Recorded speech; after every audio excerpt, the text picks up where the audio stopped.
大家好，我係玲玲，今日咧會同大家講農曆7月嘅12生肖嘅運程。呢個月份咧係丙申月，丙申月係火融金，火克金嘅關係，我哋嘅喉嚨、肺部、氣管咧比較弱，容易感冒。而辛金咧係代表驛馬星，呢個月份嘅12生肖容易有變化，例如係搬屋啊、去旅行啊。首先我哋講下屬鼠嘅朋友，屬鼠嘅朋友咧係正財，正財嘅月份咧，你哋嘅財務咧比較穩健，但係財務咧係透過工作嘅正職嘅錢，唔係偏財嘅錢。偏財嘅錢咧就唔會太大嘅變化，或者唔會因為投資而獲利嘅。通常你嘅錢咧會透過你嘅工作啦，或者可能另一半俾你嘅可能一啲家用啦，穩定嘅錢、穩定收入嘅來源嚟嘅。咁正財咧藏咗地支係正印，正財同埋正印咧係一個相克嘅組合。呢個組合咧會造成因財失義咧。咁喺財務方面咧要注意去一啲口角是非啊，或者因為一啲錢銀瓜葛咧，而令到你會覺得喺財務方面咧紛爭啦，而影響你嘅個人嘅形象啊、個人口碑啊，甚至信譽嘅。特別喺做生意嘅朋友，但本身你哋嘅財務咧係非常之穩健嘅。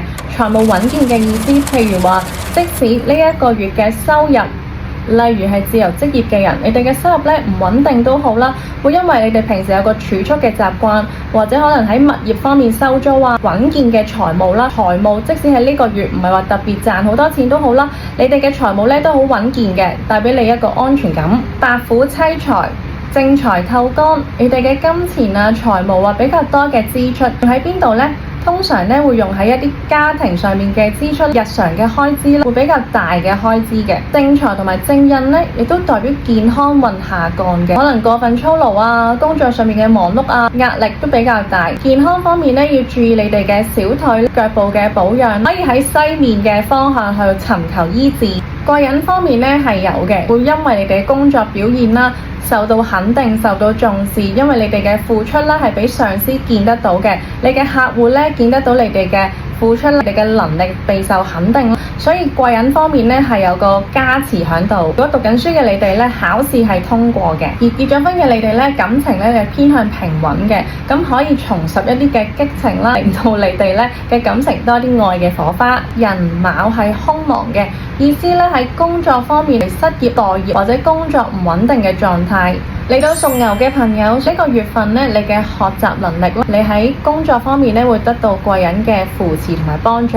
一啲工作啊，或者需要表達你嘅意見咧，表現得行動好大膽，試一啲突破性嘅嘢、新鮮嘅事物，你係會得到貴人嘅扶持啦。你平時樂於助人啦，計劃方面可以實踐到，係進展得唔錯嘅。健康方面咧，要注意一啲過勞嘅問題啦，唔夠休息，所以健康咧會受到影響嘅。做生意嘅你哋咧，要注意一啲信譽啊、口碑啊，同埋客人對你哋嘅評價。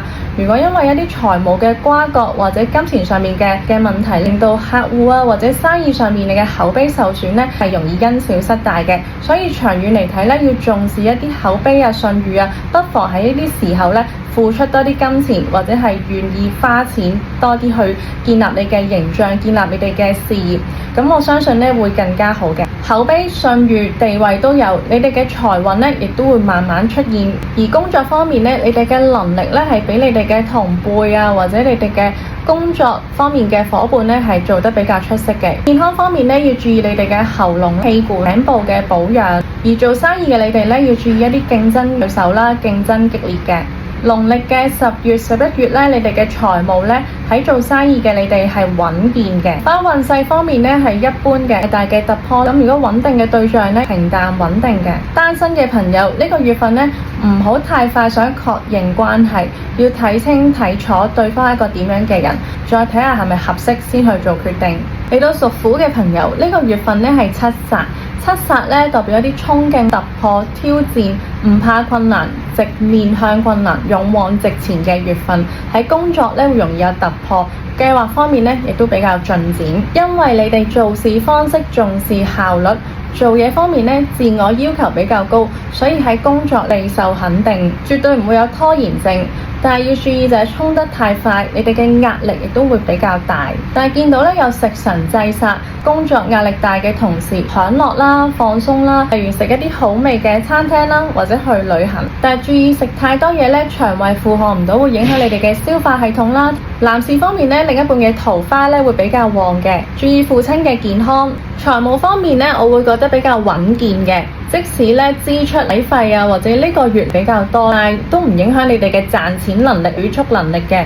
你哋嘅工作能力備受肯定，但喺你哋工作裏邊嘅一啲能力發揮得好唔好？呢度睇到咧，未係發揮得最好，或者係需要一啲時機方面咧，先會有更加好嘅突破。健康方面要留意氣管、喉嚨、肺部。見到咧係工作方面嘅壓力過勞啦，而影響你嘅休息啊、作息啊，所以休息穩定、睡眠充足咧，係可以令到你哋健康咧會更加好嘅。咁健康方面咧，可以向南面嘅方向咧去求醫。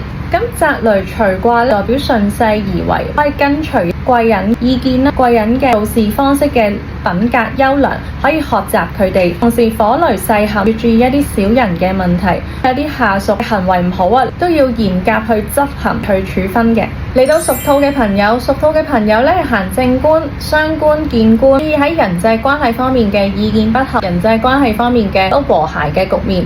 已經結婚嘅女士啦，注意同丈夫相處嘅口角啊、溝通不良嘅問題。工作上邊，如果你係做一個領導啊、上司啊，需要去管理下屬咧，人事方面嘅衝突啦、人事方面嘅紛爭嘅，可以去包容、用理解去轉化一啲煩惱啊，或者轉化一啲紛爭嘅。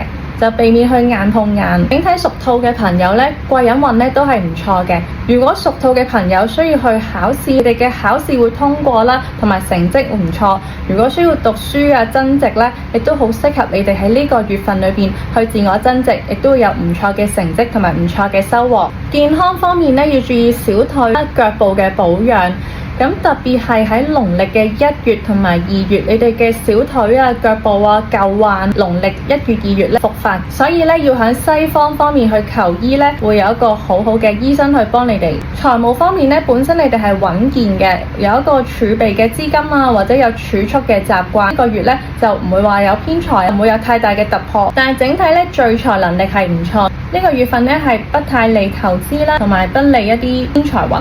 投資方面咧，如果一心想喺呢個月去揾大錢啊，或者賺更多嘅錢咧，容易有啲糾結，會因為做錯決定令到你哋嘅情緒都會受到影響，妻財害自刑，會容易因為決策嘅失誤令到你哋內心有糾結、放唔開嘅情緒，所以咧就要釋懷，對你哋嘅情緒健康咧亦都比較好嘅。屬龍嘅朋友咧，呢個月係食神，食神咧係同子女、晚輩、下屬、享樂、玩、音樂、藝術有關嘅。偏印食神，偏印食神呢個組合咧，容易造成內心糾結啦、計劃受阻啦、拖延啦，受到長輩嘅意見嘅影響，受到限制啦。因為一啲不切實際嘅想法咧，以落實同埋實行嘅，咁好多做得少。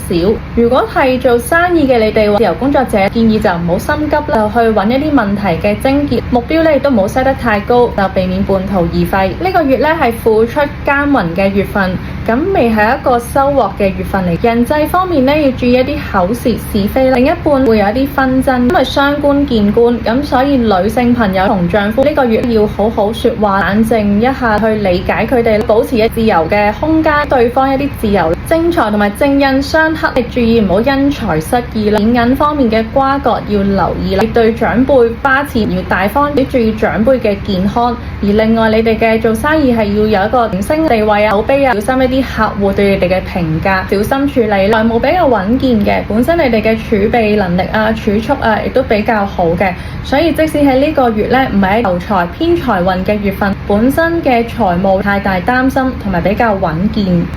有一部分屬龍嘅朋友同另一半地下戀情嘅，呢個月嘅支出、花費、應酬、使費方面咧，可能比較多。做生意嘅你哋咧嘅盈利平淡一啲，唔係話太進取嘅月份。競爭對手觀察下先，唔好話太過擔心、太過悲觀。喺工作方面比較順利順水啊，比較穩定啦，加人工嘅，進關前途順水，前途光明，工作順水啊，喺日旺嘅，帶俾你喺工作會有一啲好嘅消息，做好嘅發展。嚟到屬蛇嘅朋友，屬蛇嘅朋友呢個月咧係偏財，偏財咧花費啦，女性朋友、女性緣啦，喺金錢方面咧會比較大出啦，應酬上面咧、聚會上面，雖然開支比較多，投資亦都有回報，投資回報率高。投資喺邊度啊？見客買件靚衫俾自己客戶嘅送禮，投資喺一啲專業技能上面。呢個月份咧會面對一啲困難挑戰，需要克服困難嘅勇氣，責任比較大。喺公司上面會係一個領導上司，責任同壓力亦都係相輔相成。會因為你哋嘅思緒比較多，難去落實，諗多過做。有啲計劃咧可能拖延，未必喺呢個月份即刻解決到。精神啊、壓力、身體健康都要特別留意。工作嘅有機會面臨失業、待業。喺咩月份咧會比較容易揾到工？農曆嘅1月、2月，新年過後咧要揾到工。你哋揾唔到工嘅原因唔係你哋能力唔好，而係你哋嘅條件啊、能力啊都係相對地比較好。市場方面需求問題，資金唔流動，你哋未必會揾到合適嘅工作。農曆1月、2月比較適合會揾到工。黑煞咧亦都代表小人，可以低調一啲，會幫你避過一啲麻煩。財運方面咧，呢個月嘅財務比較穩健嘅，但係呢個月咧冇偏財運。喺投資方面咧，謹慎，唔好太大嘅資金去擺落你哋嘅啲項目上面。屬馬嘅朋友係行正財，花錢方面咧，開支啊、使費咧都比較多嘅，難聚財。投資方面會獲利嘅，感情方面咧會有一啲爭吵，咁啊聚焦喺大家嘅工作方面，聚少離多。或相處方面咧，俾多啲空間大家，俾相處咧比較舒服。劫財克正財，男士同太太相處或者男士同另一半相處容易受到另一半嘅不滿投訴，可能俾多啲空間大家，有各自嘅專長、各自嘅發揮，咁喺相處方面咧會比較舒服。單身嘅朋友，男士們嘅異性緣係比較旺。財務方面，借錢俾人係做擔保都係唔適宜嘅。一個月嘅使費咧比較多。喺工作方面，贏得好人緣。平時你嘅樂於助人、奉獻嘅精神比較客戶見得到嘅，容易得到一啲肯定同埋財務嘅回饋。屬羊嘅朋友，呢個月咧係行傷官，同另一半、上司溝通嘅時候咧，注意表達方式，注意人哋嘅感受。人際關係方面咧，要注意是非破財問題。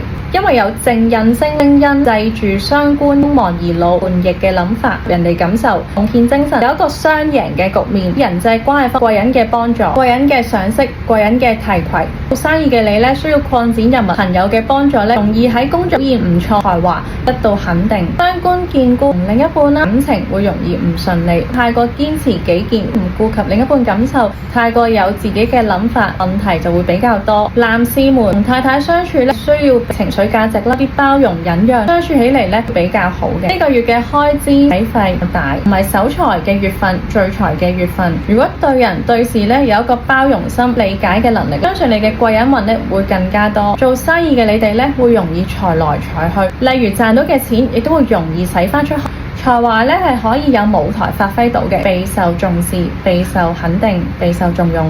喺職場人際關係咧，注意一啲口舌是非。健康方面要注意小腿。喺北方咧可以揾到好嘅醫生去求醫。工作係備受重用，但係機會未必好多。嚟到屬猴嘅朋友，屬猴嘅朋友呢個月咧係比肩嘅月，比肩代表競爭、朋友、同輩、接心好強嘅月份。事業方面咧會有突破挑戰啦、突破困難啦，因為七殺代表衝破困難，面對挑戰會係比較勇往直前，唔會有拖延症，見機行事。但面對考驗同埋工作絕對唔太輕鬆嘅。七殺克比肩代表喺工作有勝任，雖然壓力同埋挑戰性亦都比較大，可能面對一啲新嘅項目，平時係未做過或者唔熟悉嘅領域，好多嘅挑戰，但係克服到，能夠戰勝嘅，能夠獨當一面，冇乜人可以依靠到嘅月份。桃花方面，女孩子嘅異性緣比較旺，容易有追求者或者受到異性嘅關注。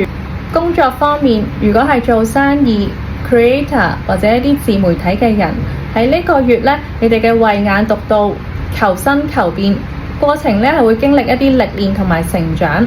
因為你哋係忙於工作同埋做嘢啦，咁喺人際關係方面咧，都會容易忽略咗人哋嘅感受。記得用你嘅聰明才智去幫人哋做到雙贏嘅局面。額外嘅開支。健康因為過勞工作嘅付出、作息、飲食本身係有病、官非啊、是非啦，呢個月咧係會平息冇事嘅。但係同父母相處，父母有啲糾結嘅情緒，佢嘅情緒都會受到影響，會牽連到你嘅情緒，咁所以要注意一下，可能俾適當嘅空間自由大家相處嘅時候會保有一啲界線。呢個月嘅財運咧唔係太過理想，求財就會喺冬天嘅月份，例如喺農曆10月同埋11月，你嘅財運咧比較穩健，一啲收穫，而家係一個準備時候，冬天嘅時候會有收穫嘅。穩中求進步，循序漸進，係一個扎根嘅時期，而機未到保持隱退，即係唔好強出頭，累積嘅能量係一個學習嘅期間，休養嘅期間就唔好強出頭。但係要做嘅嘢咧，我哋都要做翻好佢。咁工作計劃好嘅開始嘅，你嘅阻力係比較少嘅，但係工作開頭可能係一個小種子。工作方面咧會有待業嘅人啦，官鬼係空亡嘅。農曆嘅1月、2月啦，你嘅工作穩定或者會容易揾到工。現在你哋嘅工作計劃會有一個好嘅開始，但係未有即刻有個成果或者結果出嚟嘅成績反映，需要一個累積啦。一個胎兒喺媽媽個肚裏邊係一個備胎緊，咁你話10月懷胎，咁即係需要一啲時間，咁佢個結果先會出嚟。咁你如果半途而廢，你嘅胎就會腹死胎中，亦都唔能夠成形，亦都唔能夠生產出嚟。時間耐性嘅醞釀，成果咧係會慢慢見到。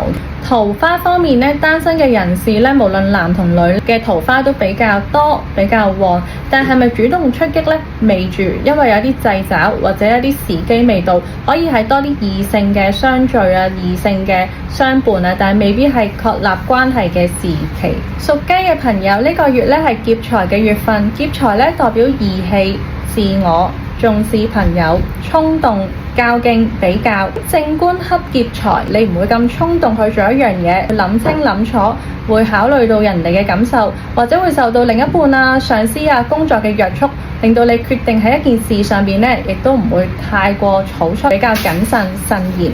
先有名後有利，本身你哋嘅名聲咧比較大，或者比較出咗名，你哋嘅工作喺公司方面咧受到一啲關注啊，好多粉絲嘅追蹤啊，你哋嘅客戶係源源不絕嘅，支持者咧亦都係好多，工作運好好啦。如果係從事一啲業績，你嘅業務業績咧亦都係好好嘅。呢個時候係唔適宜轉工嘅，工作運真係大好。而家呢個月份賺錢嘅月份，發展咧非常之成功，獲利嘅時間、獲利嘅週期唔係話咁短啦，可能係長遠嚟講都係好鼎盛嘅，好成功。健康方面咧唔會有太大問題，亦都就算有健康問題咧，都係啲小嘅毛病，容易揾到啲好嘅醫生會康復。屬狗嘅朋友，呢個月係食神，工作方面咧會得到上司嘅重視，發揮你嘅領導能力。你咧就名多於利，係建立喺一個名聲口碑啦。花錢方面咧多嘅支出，多嘅使費，財來財去。如果借咗錢俾朋友，呢個月份咧就未必會容易收得翻嚟。正財同埋傷官呢個組合，財務方面咧收益，意思係一啲投資獲利啊都會有嘅。玩樂咧都要有節制嘅，重視中庸之道，就唔好食得太飽啦。7分飽，飲食節制咧，對於健康亦都比較好，對腸胃咧亦都會比較好。健康方面咧要注意肺部啦、皮膚、腰啊、大腿等等。睇醫生咧喺東面會揾到合適嘅醫生。呢個月份咧你哋嘅壓力啊，無論係精神壓力、心理壓力咧，亦都會比較大。可能喺工作方面啦、過勞啦，或者同另一半相處咧，亦都會比較有壓力。但係呢度咧係旺健旺嘅意思，另一半亦都會帶俾你一啲財務嘅穩健照顧。雖然相處比較有壓力，另一半咧亦都係對自己比較好嘅。有壓力嘅意思，可能另一半咧相對地係比較強勢啦，有主見啦，而自己亦都可能有主見啦。呢方面嘅意見衝突，能夠隨自己想做嘅嘢，隨心所欲咧嘅壓力來源。如果係求子女或者係想有小朋友咧，咁呢個月咧亦都唔會咁容易懷孕嘅。咁可以係展望係農曆嘅1月、2月啊，新年過後咧會容易有懷孕嘅機會，成功機會比較大。屬豬嘅朋友咧，呢個月係偏印同埋偏財。單身嘅男士咧係容易結識異性，應酬啊、聚會啊都會有桃花，桃花緣比較好。女性咧係會有一啲暗桃花，即使結咗婚咧都會有一啲異性嘅追求、異性嘅關注，所以要保持一啲定力，唔好咁容易受到動搖。慾望方面比較多啦，花費比較多啦，可能想買一啲奢侈品，個人享受啊、享樂啊比較多。注意就有一個節制，或者會有一個中庸之道。呢個月份咧，你哋嘅行動力係比較強嘅，行動力咧會令到你哋減少一啲焦慮同埋內耗，你會得到支持客戶嘅信任，工作表現咧好嘅，會有一啲貴人嘅支持啦，貴人嘅恩。財務方面，做生意嘅你哋咧需要擴展業務，先會去賺更多嘅錢，係賺錢嘅月份。帝旺就會係盛極而衰，就唔可以太過消極。健康方面咧，會有一啲慢性嘅疾病，例如係腳部嘅腦毛病啦，會有一啲發炎要注意一下。喺北面咧會求醫會比較順利。